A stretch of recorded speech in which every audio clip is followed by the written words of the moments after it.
பிரம்மாண்டமான கட்சி ரெண்டு கட்சி தான், ஒன்று அதிமுக இன்னொன்று திமுக. வேற என்ன பிரம்மாண்டமான கட்சி தமிழ்நாட்டில் இருக்கு? நீங்களே சொல்லுங்க.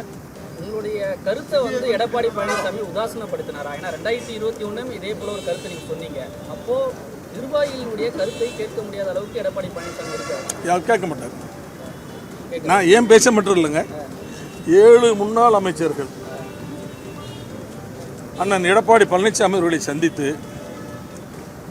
அதிமுகவில் ஒற்றுமை வேண்டும், அதிமுக மீண்டும் உயிர் பெற்று எழ வேண்டுமானால் அதற்கு சில யுக்திகளை நாம் கடைபிடிக்க வேண்டும் என்று சொன்னார்கள். 3 மணி நேரம் விவாதம் அவருடைய வீட்டிலேயே நடந்தது. அந்த விவாதத்தில் கலந்து கொண்ட ஒரு அமைச்சரை என்னிடம் சொன்னார், என்ன நடந்தது என்று சொன்னார். கடைசி வரை எடப்பாடியார் அவர்கள் ஒப்புக்கொள்ளவில்லை, வேறு வழியில்லை என்று விட்டுவிட்டார்.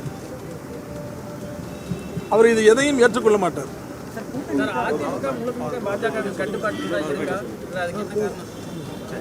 அதிமுக பாஜகவின் கட்டுப்பாட்டுக்கு போயிருச்சா? இதுக்கு என்ன காரணமா இருக்கு?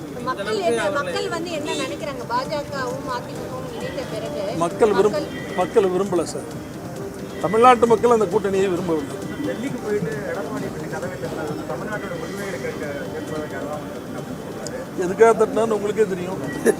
அவர் உண்மை சொல்றாரா பொய் சொல்றாருன்னு உங்களுக்கு தெரியும். இந்த கொஸ்டினை ஏன் என்கிட்ட போடுறீங்க?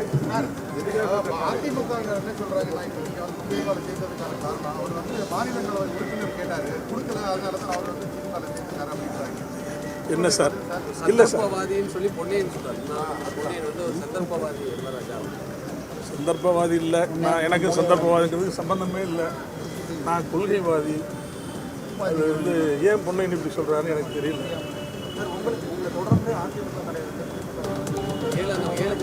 அது வந்து அது வாய்ப்பு இருக்கலாம்,